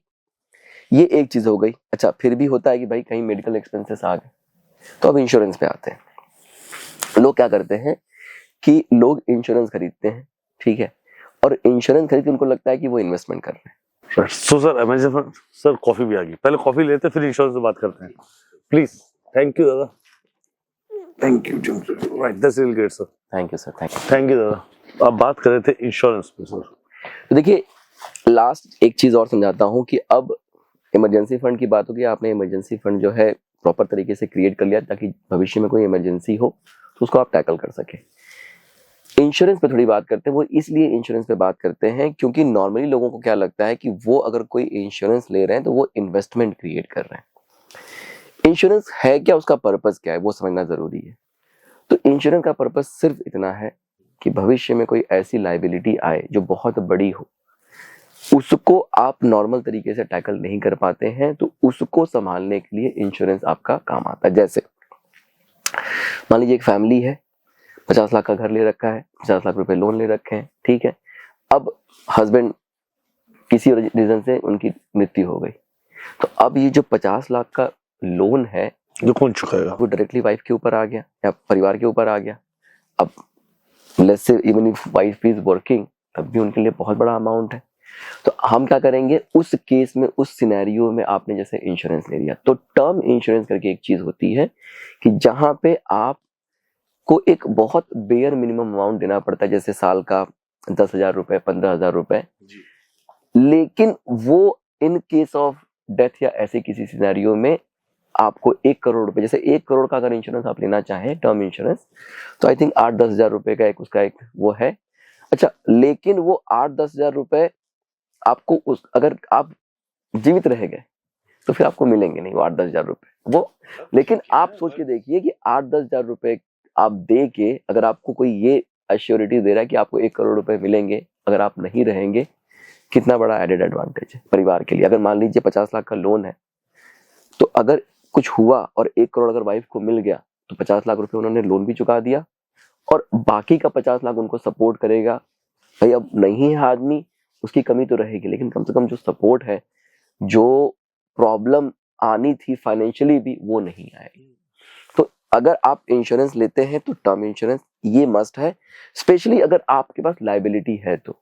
अगर मान लीजिए लायबिलिटी नहीं है तब नहीं लेते हैं, आपने अच्छा खासा इन्वेस्टमेंट क्रिएट कर रखा है तो इट्स ओके, लेकिन टर्म इंश्योरेंस कोई बुरा ऑप्शन नहीं है। 8-10 हजार रुपए अगर साल का देते हैं, महीने का 800-900 रुपए ही हुआ, और अगर 800-900 रुपए दे के अगर आपको ये श्योरिटी मिलती है कि आपके फैमिली का भविष्य सिक्योर है, मतलब इन एनी केस कुछ भी दिक्कत आ जाए लाइफ में, अगर कोई मृत्यु जैसी घटना भी घट जाए, तो at least somebody is there to help you to financial support, right? So it's a good. हाँ, ये एक चीज हो गई। अब मान लीजिए जीवित हैं, बीमार हो गए, कोई भयानक एक्सीडेंट हो गया, कुछ हो गया, तो कैसे प्रोटेक्शन होगा?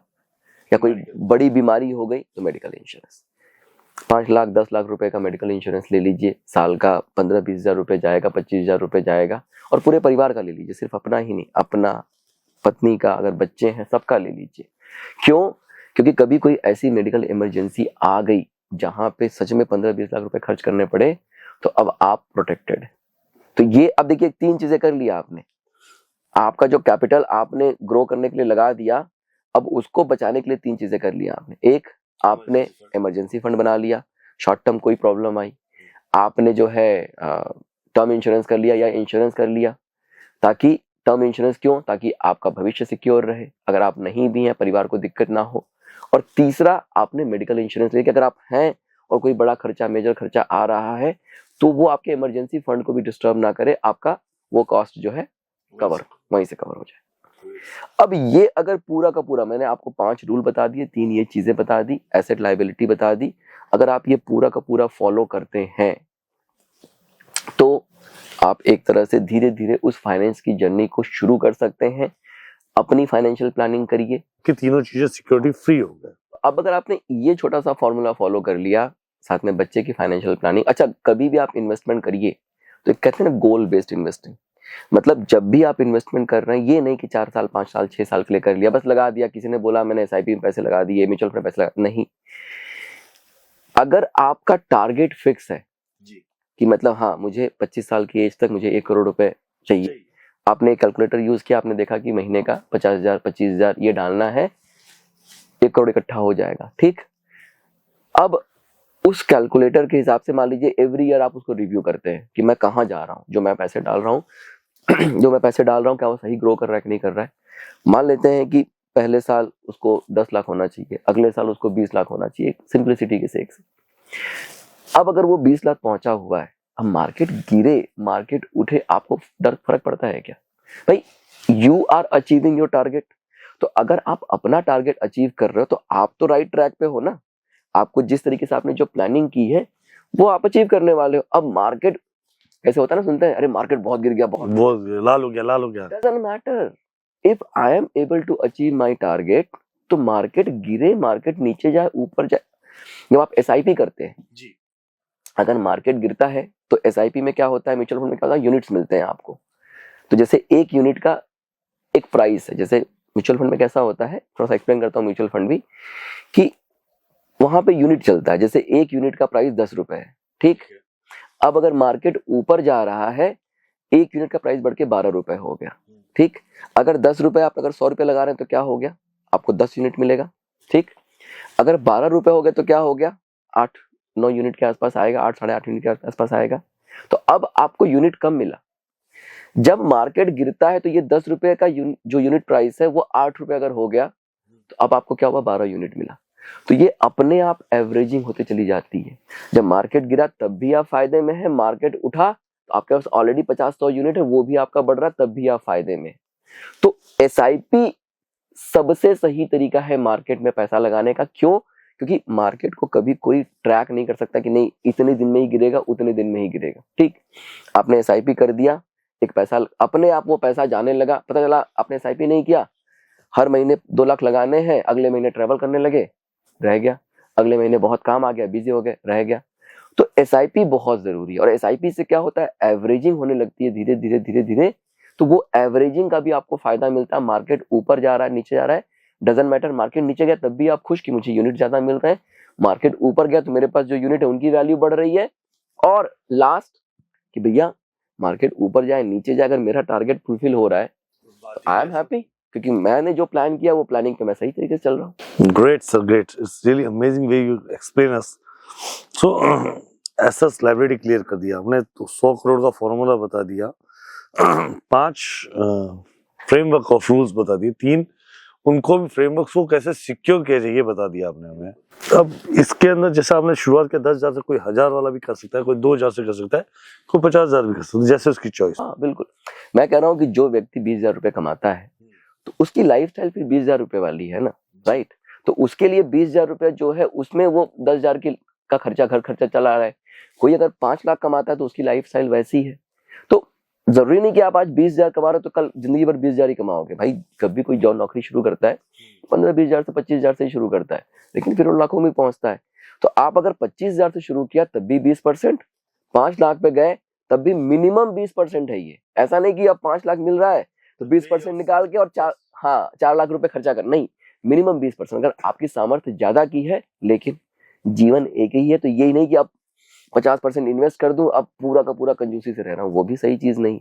तो अच्छी लाइफस्टाइल व्यतीत करिए, लेकिन मिनिमम 20% जरूर इन्वेस्ट करिए, समय दीजिए, अपने आप जो है वेल्थ क्रिएट हो जाएगा। मतलब आपकी बातों से हुआ कि नौकरी करनी तो खुद की कर ले भाई, पे योरसेल्फ। सर कॉफी बहुत अच्छी थी। Thank you sir, thank you sir.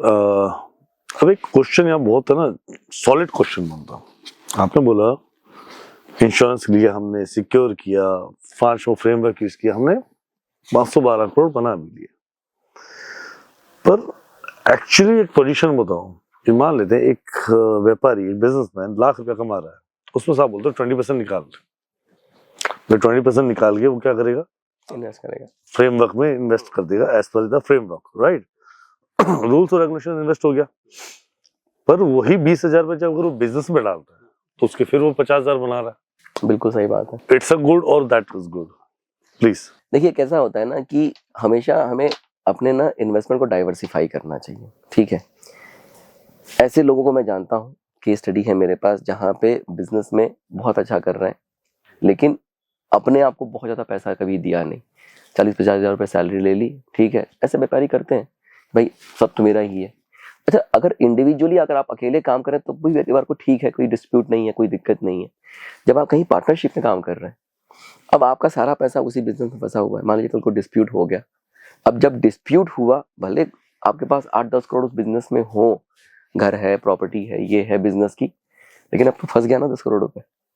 अब आपके पास एक्चुअल में क्या है, ज्यादा सेविंग है नहीं। क्यों? क्योंकि आपने 40-50 हज़ार रुपए ही महीने के लिए, ताकि घर का खर्चा चल जाए, बाकी पैसा उसी में लगा रहे। अगर आप डाइवर्सिफाई करते हैं अपने इन्वेस्टमेंट को कि नहीं ठीक है, महीने का 1,00,000 रुपए मैं लेता हूँ और ये 1,00,000 रुपए मैं इन्वेस्ट करता हूँ, तो अब क्या हुआ कि धीरे धीरे वहां पे भी वेल्थ क्रिएशन की जर्नी शुरू हो गई। और जो धंधा आप रन कर रहे हैं वो रन कर ही रहे हैं, धंधे में भी उतार चढ़ाव आएगा, लेकिन जब आप डाइवर्सिफाई कर देंगे ना उस चीज को, ऐसे बहुत से लोगों को मैं जानता हूँ, भाई धंधा कर रहे हैं, धंधा अच्छा, धंधा एकदम से अगर बैंकरप्ट हो गया, चौपट हो गया, आप एकदम से उस पर आ गए, ठीक। अगर आप डाइवर्सिफाई कर देते हो, आप भी अपना क्यों नहीं फ्यूचर सिक्योर कर रहे हो? आप भी जो धंधा आप कर रहे हो उसमें पैसा लगाने से पैसा बढ़ रहा, अच्छी बात है, लेकिन अगर आप अपना फ्यूचर सिक्योर करके चलोगे, अपने रिटायरमेंट की प्लानिंग करके चलोगे, तो कोई बुरा ऑप्शन तो है नहीं।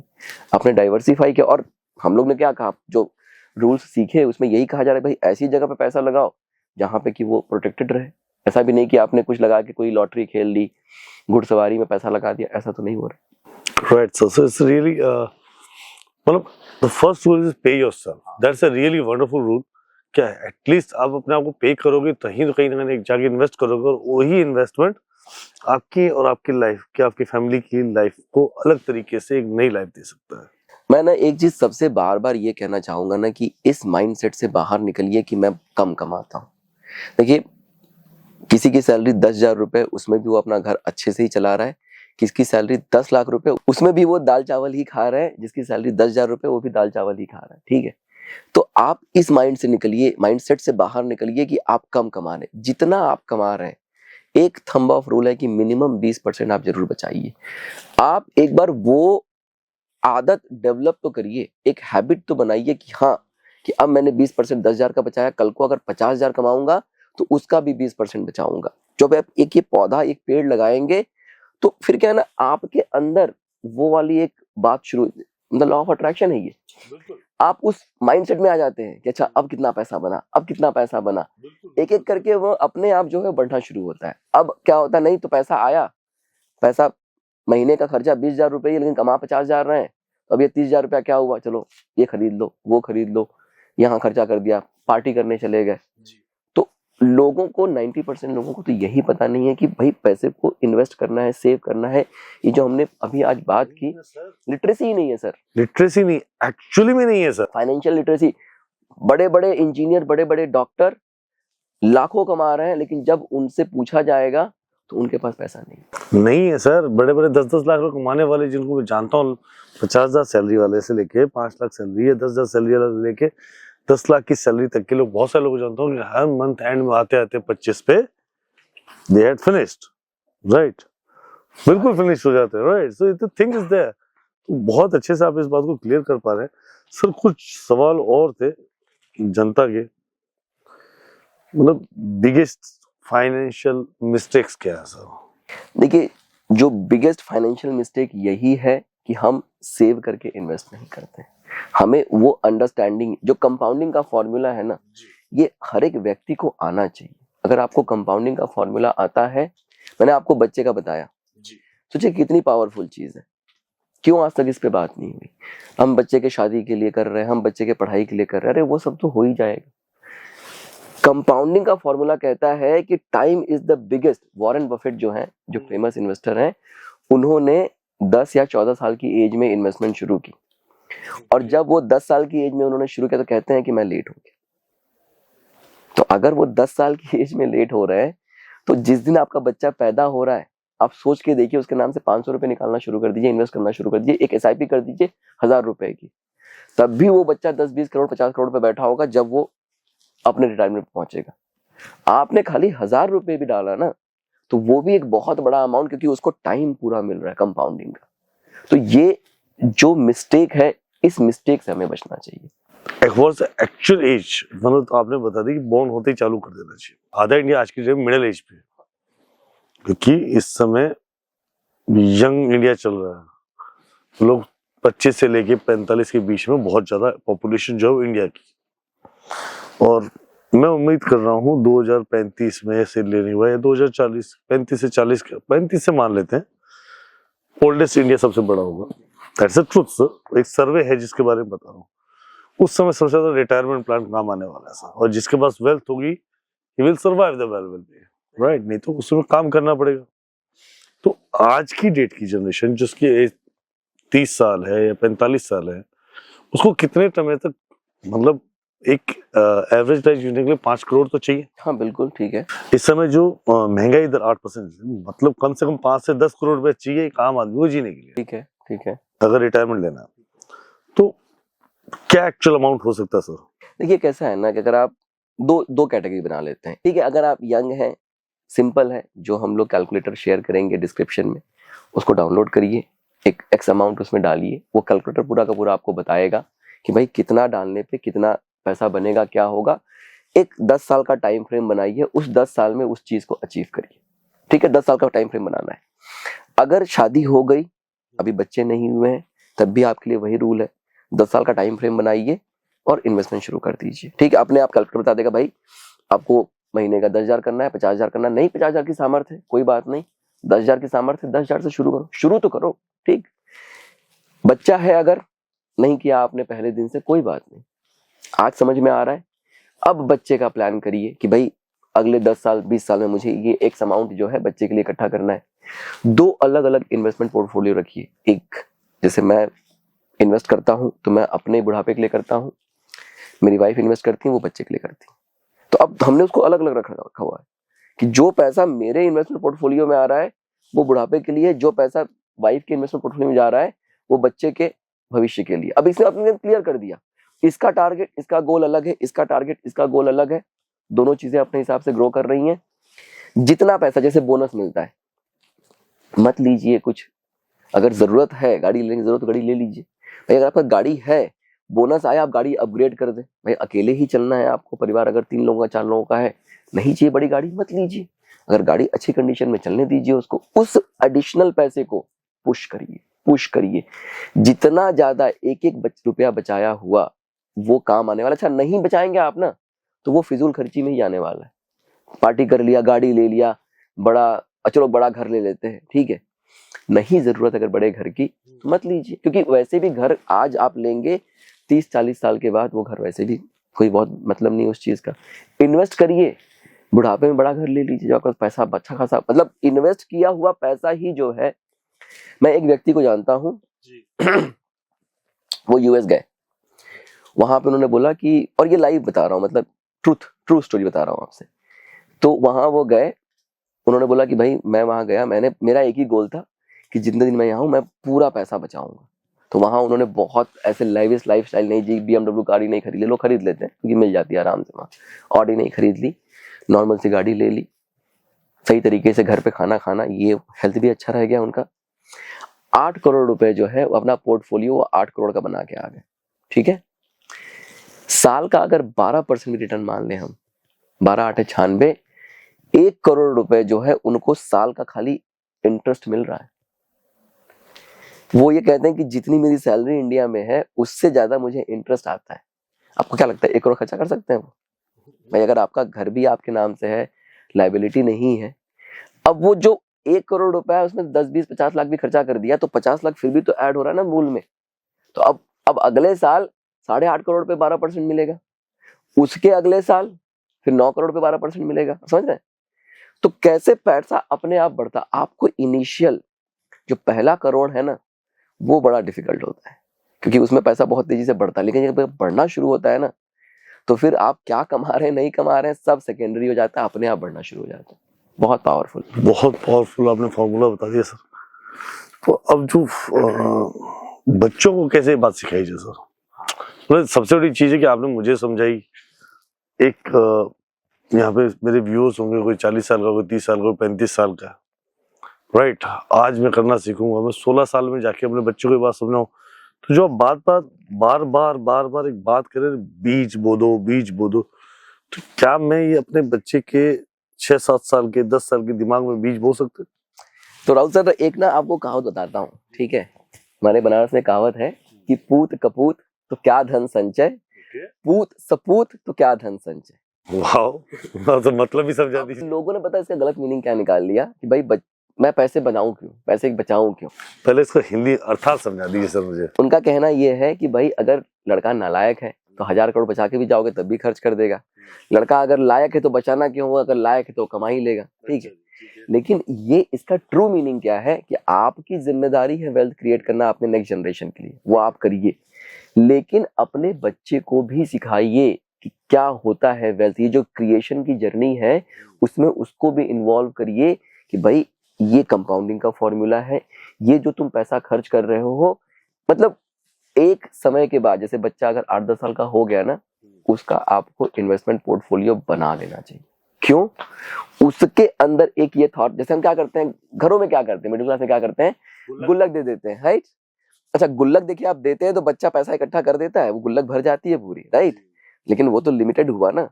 उसको इन्वेस्टमेंट पोर्टफोलियो से आप बच्चे का बना सकते हैं, इन्वेस्टमेंट पोर्टफोलियो अपने नाम से बना लीजिए, लेकिन उसको बोलिए कि भाई देख तेरी ये एक पॉकेट मनी है, तू अगर चाहेगा तो इतना पैसा इसमें से 10% 20% तू सेव कर सकता है, थोड़ा बढ़ा के दीजिए कोई दिक्कत नहीं है, लेकिन उसको बोलिए कि तू ये 20% सेव कर सकता है। कोई चीज जैसे अगर वो खरीदना चाहता है ना तो उसको कहिए कि ठीक है 50% तेरे या 20% तेरे 80% मेरे, लेकिन उसका 20% जरूर लगवाइए। तो उसको क्या है ना वैल्यू ऑफ मनी समझ में आएगी कि हाँ मुझे भी 20% सेव करके लगाना है, ठीक? आज देने को आप दे सकते हैं लेकिन फिर क्या है वो उस चीज की वैल्यू नहीं रह जाती है। तो 2 चीजें जरूर करनी चाहिए, एक अपने नाम से अगर आप इन्वेस्टमेंट पोर्टफोलियो बनाते बनाइए, लेकिन बच्चे को बोलिए कि देख तुझे मैं महीने का 5000 देने वाला हूँ, 20% के हिसाब से 1000 रुपए जो है मैं कट कर रहा हूँ, 4000 तेरे, 1000 रुपए तेरे मेरे पास ही पड़े हैं और ये यहाँ जा रहे हैं, इसका ये इतना पैसा बना हुआ है, ठीक? कल को कुछ खरीदना है तो वहां से बेच के आप खरीदवा सकते, कोई दिक्कत नहीं है। और दूसरा जो है कभी भी कुछ खरीदना है तो आप बोलिए ठीक है कितने का है, 5000 का है, मैं 4000 दे दूंगा, लेकिन 1000 रुपए तुम्हें लगाने पड़ेंगे।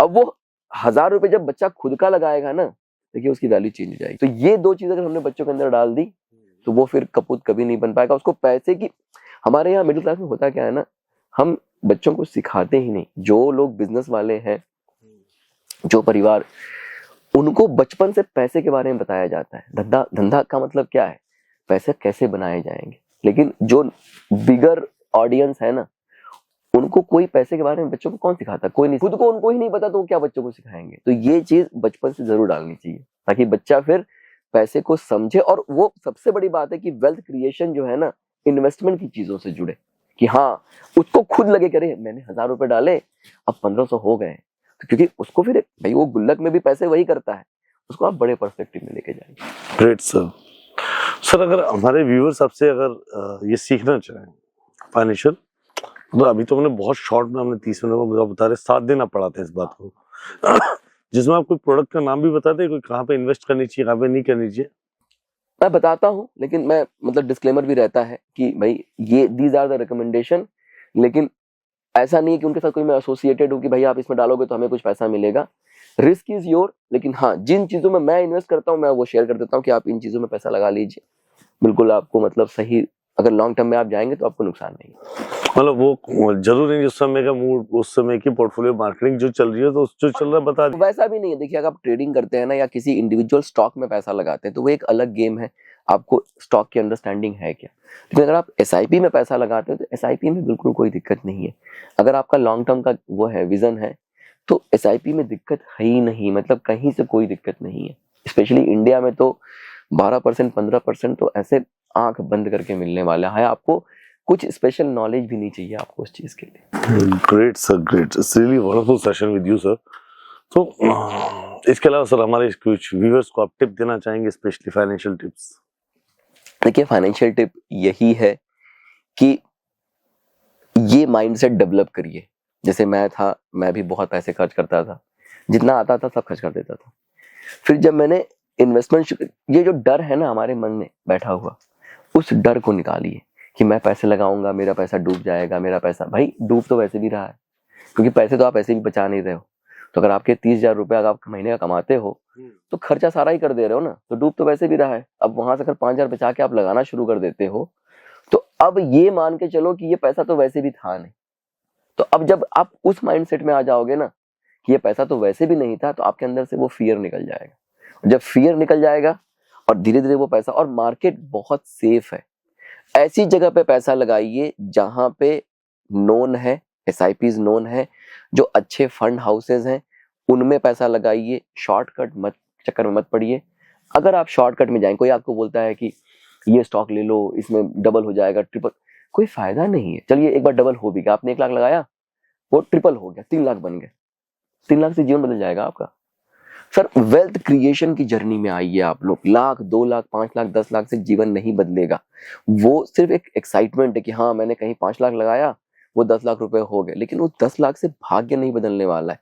जब आप वेल्थ क्रिएशन की जर्नी में आएंगे, लॉन्ग टर्म इन्वेस्टमेंट की बात करेंगे, गोल बना के इन्वेस्टमेंट की बात करेंगे, तब चमत्कार होगा और 100 करोड़ बनाया जा सकता है। बहुत प्यार से 1000 करोड़ भी बनाया जा सकता है अगर हम पेशेंस रखें। और एक चीज मैं लास्ट चीज ये कहना चाहूंगा कि ये आपका कर्तव्य है कि आप अपने परिवार को 1500 करोड़ दे के जाइए। और हमें लगता है कि उसके लिए बहुत कुछ, हमें बहुत ऐसे कोई सुपर डुपर रिच बनना पड़ेगा, नहीं। Follow a system, a systematic process से आप 1000 करोड़ 500 करोड़, अरे 100 करोड़ 50 करोड़ बना के चले जाओ। 50 करोड़ भी कम थोड़ी है। इसमें तो कोई रिस्क भी नहीं है, बोले अपने हिसाब से खुद ढूंढो, खुद करो, कोई कमीशन नहीं देना है। सर कौन सी ऐसी वेबसाइट्स हैं जहाँ पे जो आप यूज करते हो या ऐसा आपको पता हो जहाँ पे हम ये देख सके म्यूचुअल फंड किसके बेस्ट रैंकिंग? हाँ, देखिए, जैसे मैं पर्सनली वैसे तो वैल्यू रिसर्च ऑनलाइन करता हूँ। उसका प्रोसेस थोड़ा, कहाँ की है, इंडिया की है बाहर की? इंडिया की है, ठीक है। तो valueresearchonline.com है, उस पर मैं क्या करता हूँ कि जैसे मैं गया, मैंने म्यूचुअल फंड वहां देखे, अब जाएंगे तो वहां पे आपको दिख जाएंगे टॉप। अच्छा, उसमें भी होता है small cap, large cap, mid cap, ठीक है। हमेशा मिक्स होना चाहिए, जैसे एक लार्ज ले लिया, एक स्मॉल ले लिया, एक मिड ले लिया, तो स्मॉल में क्या होता है, रिस्क ज्यादा होता है। लेकिन अगर आपका लॉन्ग टर्म का वो है अप्रोच तो कोई दिक्कत नहीं। अब स्मॉल मिड लार्ज में जो सबसे हाईएस्ट रेटिंग 5 स्टार उनका दिखाते हैं, वो 5 स्टार से देख लीजिए, उसमें दिख जाएगा आपकी पिछले 3 साल या 5 साल 10 साल में क्या रिटर्न देके गया है वो, ठीक है। आपने वो देख लिया, उसको चूज कर लिया। अब वो फंड जैसे ले लिया, मान लीजिए कोई आईसीआईसीआई का फंड ले लिया, तो आईसीआईसीआई का म्यूचुअल फंड का अपना वेबसाइट है, वहां पे आप अपना पैन कार्ड डालेंगे, वहां अपना लॉगिन क्रिएट कर सकते हैं और वहां से डायरेक्टली आप परचेज कर सकते हैं, ठीक। अब वहां पे परचेज करने के बाद मान लीजिए आपने आईसीआईसीआई पे ले लिया, एक आपने एचडीएफसी पे ले लिया। अब इसको जो है, ये दो आपने अलग अलग ले लिया, अब इसको ट्रैक कैसे करेंगे, तो इसको लेके आप आ जाइए वैल्यू रिसर्च पे, वापस आ जाइए वैल्यू रिसर्च पे, वहां पे इसको आप ऐड कर सकते हैं कि मैंने आईसीआईसीआई में 5,000 रुपए का एसआईपी किया है। अब वो हर महीने अपने आप रिकॉर्ड करता चला जाएगा और वहीं पे आपने एचडीएफसी भी कर लिया। जब आप ये दोनों कर लेंगे तो अब एक ही जगह पे आपको दिख गया कि हाँ मेरा इतना पैसा मैंने इन्वेस्ट किया, इतना बढ़ा है, इतना घटा है, इतने % का प्रॉफिट है। वहां से आप ट्रैक करने लगे अपने पोर्टफोलियो को।